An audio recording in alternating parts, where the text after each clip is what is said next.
오늘 본문 말씀 시편 113편 전체 1절부터 9절까지의 말씀입니다. 제가 예사랑교회에 오고 나서 느꼈다는 게 맞을 것 같은데요. 느낀 것 중에 한 가지는 우리 예사랑교회 우리 성도님들 또는 우리 집사님 권사님들이 참 찬양을 좋아한다라는 겁니다.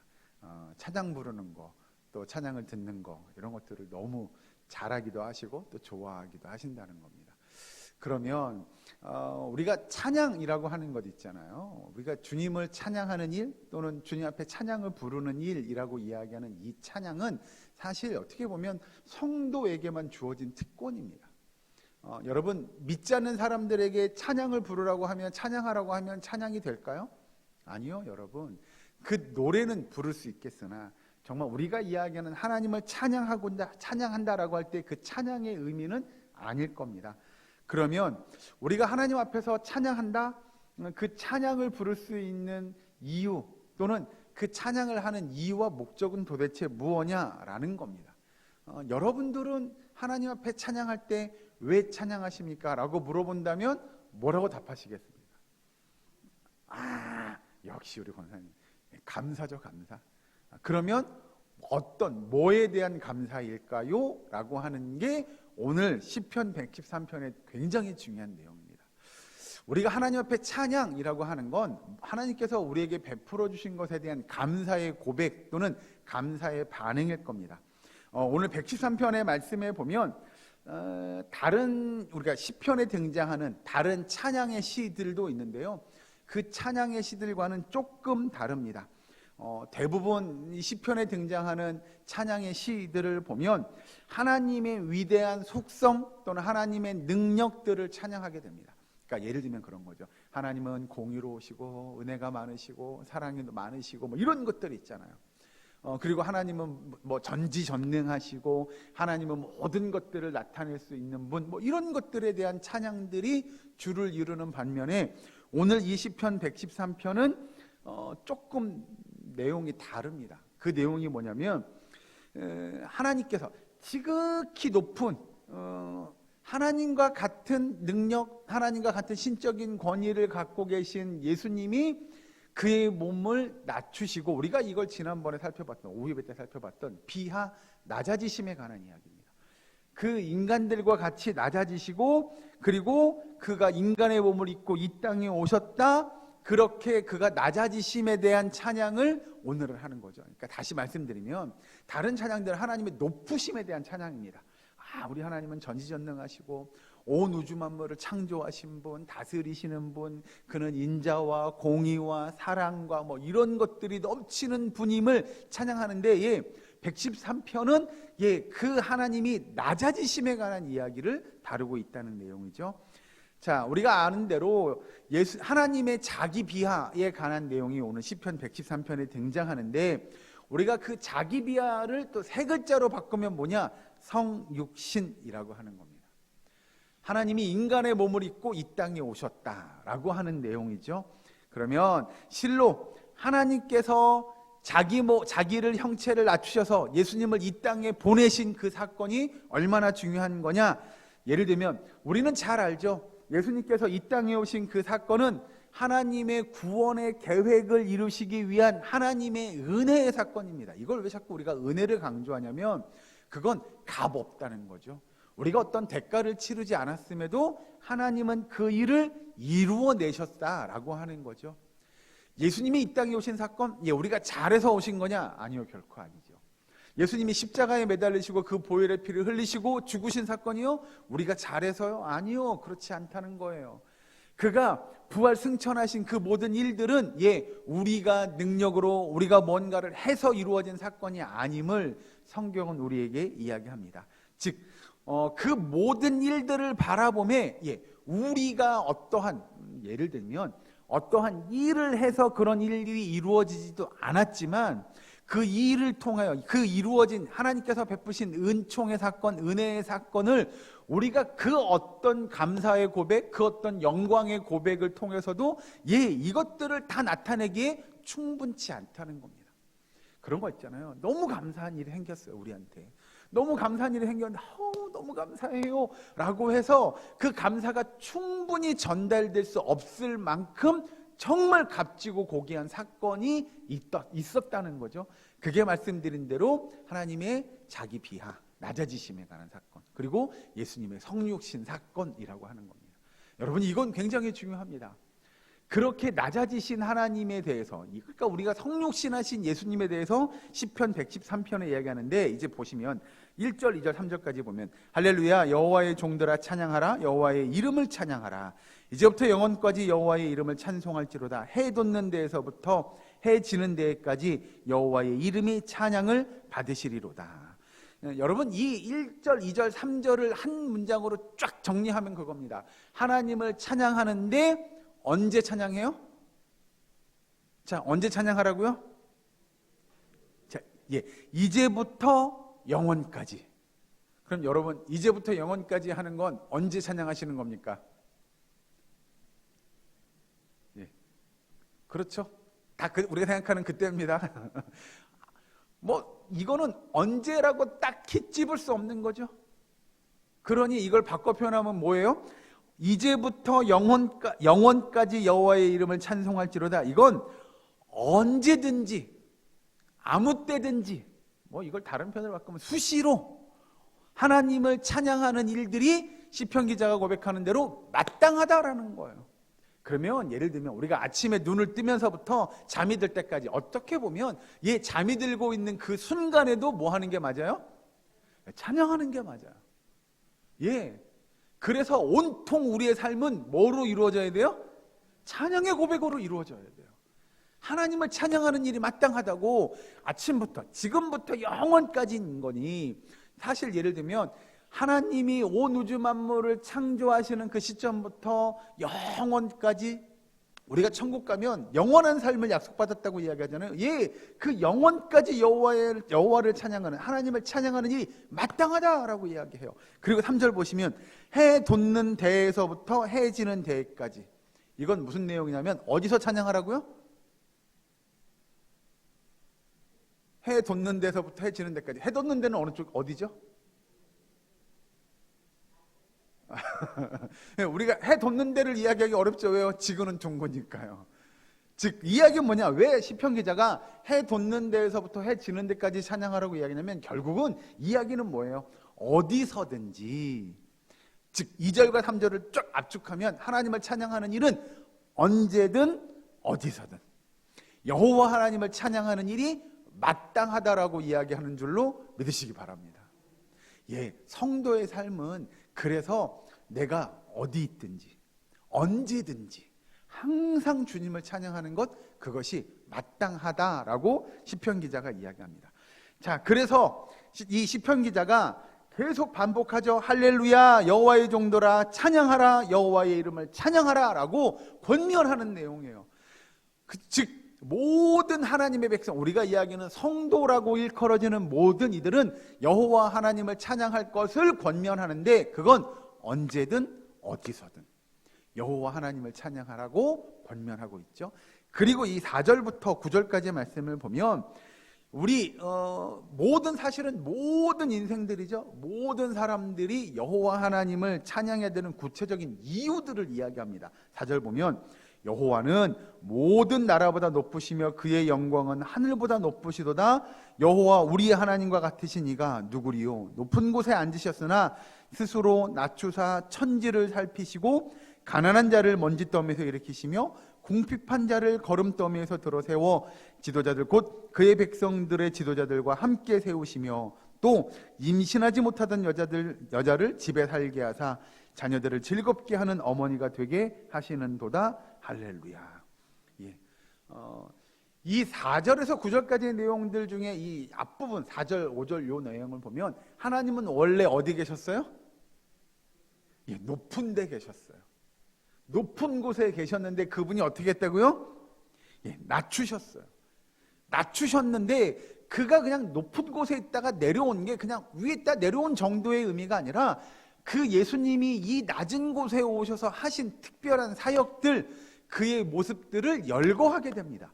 이거 잘 보시면 이제 그 후반절에 보면 가난한 자를 먼지더미에서 일으키시며 궁핍한 자를 거름더미에서 들어 세워라고 예수님이 이 땅에 오셔서 하신 일들을 바라보면 높은 곳에서 왜 낮은 곳으로 내려왔는지를 우리가 충분히 이해할 만한 그런 사역들을 예수님께서 감당하시더라는 거예요.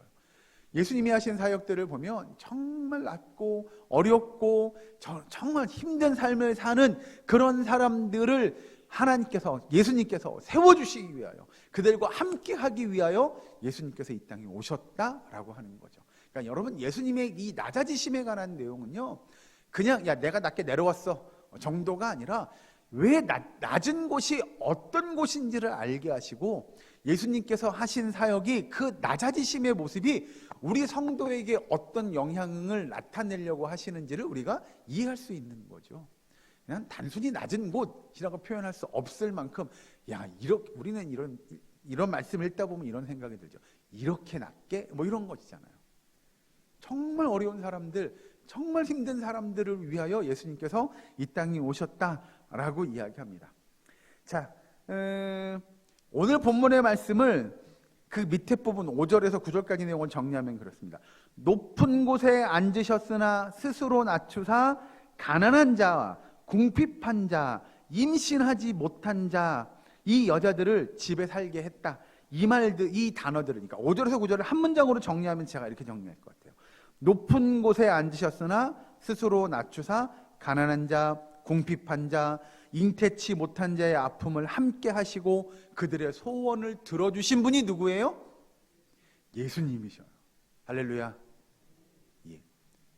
그래서 시편 기자가, 이 시편 113편의 시편 기자가 이야기하는 하나님의 찬양을, 우리가 마땅히 여호와 하나님을 찬양해야 할 내용은 뭐냐면, 이유는 뭐냐면, 그렇게 낮아지신 예수님, 그 예수님이 이 땅에 이렇게 낮아지셔서, 정말 여기서 이야기한 대로 다시 보시면 궁핍한 자, 잉태치 못한 자, 가난한 자들을 위하여 예수님이 이 땅에 오셨다는 거예요.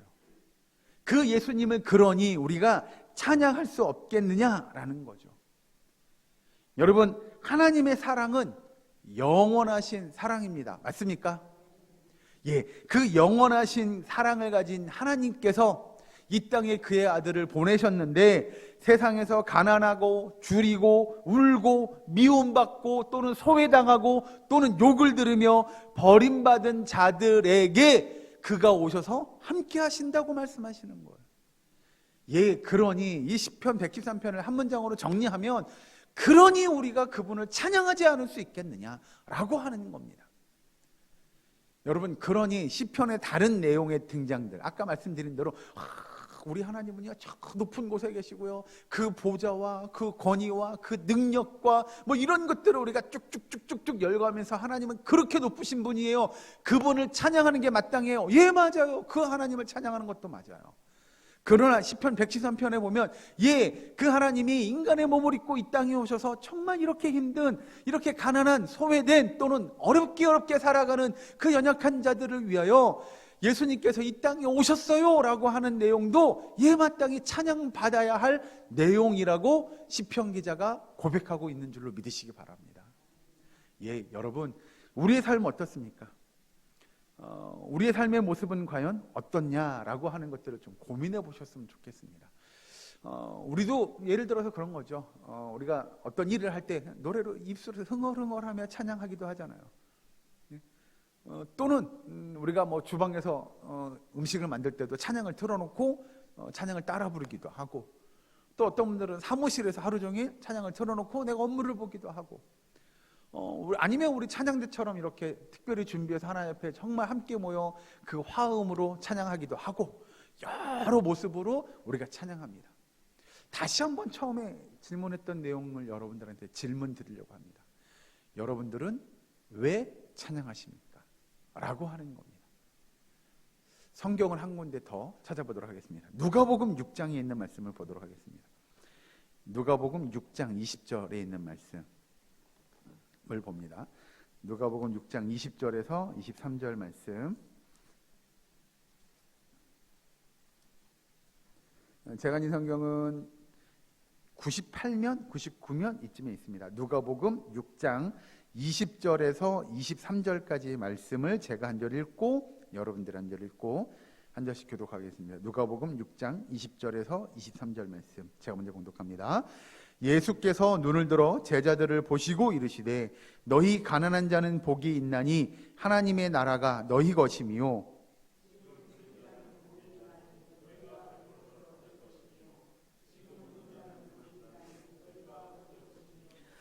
인자로 말미암아 사람들이 너희를 미워하며 멀리하고 욕하고 너희 이름을 악하다 하여 버릴 때에는 너희에게 복이 있도다.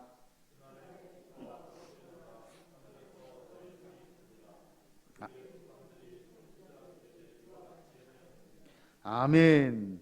예. 방금 읽은 이 누가복음 6장에 예수님께서 하시는 말씀, 아까 제가 읽어드린 대로, 말씀드린 대로 세상에서 가난하고 줄이고 울고 미움받고 소외당하고 욕을 들으며 버림받는 자들에게 누가 찾아오세요? 예수님께서 찾아오셨어요. 그래서 방금 읽은 말씀에 보면 여기 있는 대로 21절 보시면 20절부터 보시면 너희 가난한 자는 복이 있나니 하나님의 나라가 너희 것이며 지금 줄인 자는 복이 있나니 너희가 배부를 것이며 지금 우는 자는 복이 있나니 너희가 웃을 것이며 인자로 말미암아 사람들이 너희를 미워하며 멀리하고 욕하고 너희 이름을 악하다 하여 버릴 때에는 너희에게 복이 있도다. 그런 사람들을 위하여 예수님께서 이 땅에 오셨다고 말씀하십니다. 오늘 시편의 말씀을 보면 우리가 특별히 눈여겨봐야 할 대목이 바로 이 대목입니다.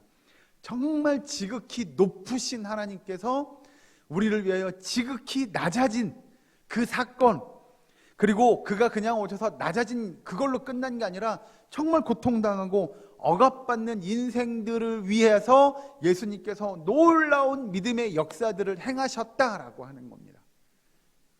우리가 그 내용만 들어도 우리가 마땅히 하나님을 찬양하는 일이 마땅한 줄로 믿으시기 바랍니다. 아까 말씀드린 대로 하나님께서 예수님을 이 땅에 보내신 사건, 그 사건도 놀라운 일이지만 예수님이 이 땅에 오셔서 하신 그 놀라운 사역들을 바라보면 우리가 찬양하지 않을 수가 없는 거죠. 그래서 우리는 이렇게 고백하게 됩니다. 결국 예수님이 이 땅에 오셔서 그렇게 어려운 자들, 아까 다시 설명하면 가난한 자, 줄인 자, 우는 자, 너희를 미워하며 멀리하고 욕하고 버리는 그 일들을 당하는 그런 하나님의 백성들에게 예수님께서 오셨는데 결국 누구에게도요? 결국 누구에게도 오셨어요? 나에게도요. 나에게도 오셨어요. 그렇게 비천하고 부족하고 연약하고 악하고 혹자는 그렇게 고백하기를 죄인 중에 괴수 같은 나에게도 예수님이 오셨어요. 찬양하지 않으시겠습니까? 찬양함이 마땅하지 않겠습니까? 그 찬양의 은혜가 저와 여러분에게 임하기를 주 이름으로 축원합니다. 그래서 한 가지만 당부드리고 말씀을 마치겠습니다. 아까 광고 시간에도 나갔지만 우리 연합찬양대, 부활절 연합찬양대 찬양함이 마땅할 것 같습니다. 특별한 누군가만 하는 것이 아니라 우리 모두가 다 함께 하나님을 찬양하는 그 일이 마땅한 줄로 믿습니다. 우리 예사랑교회 모든 성도님들이 정말 주님을 찬양하는 그 일에 앞장서서 늘 주님을 찬양하는 믿음의 삶을 이루어가는 그 찬양의 고백을 끊임없이 이어갈 수 있는 저와 여러분, 우리 예사랑교회 모든 권속될 수 있기를 주의 이름으로 간절히 축원합니다. 기도하겠습니다. 사랑과 은혜 하나님 감사합니다. 아버지, 우리의 삶이 마땅히 주님을 찬양함이 마땅한 줄로 고백하기 원합니다. 아버지, 우리에게 주신 그 하나님의 은혜를 저희들이 알게 하시고 우리의 삶의 모든 순간순간 주님을 고백하며 찬양하고 영광 돌리는 주의 백성들 되게 하여 주시옵소서. 이번 한 주간도 우리의 입술의 고백이 끊임없이 이어지는 그런 복된 한 주간 되게 하여 주시옵소서. 예수님의 이름으로 기도하옵나이다. 아멘.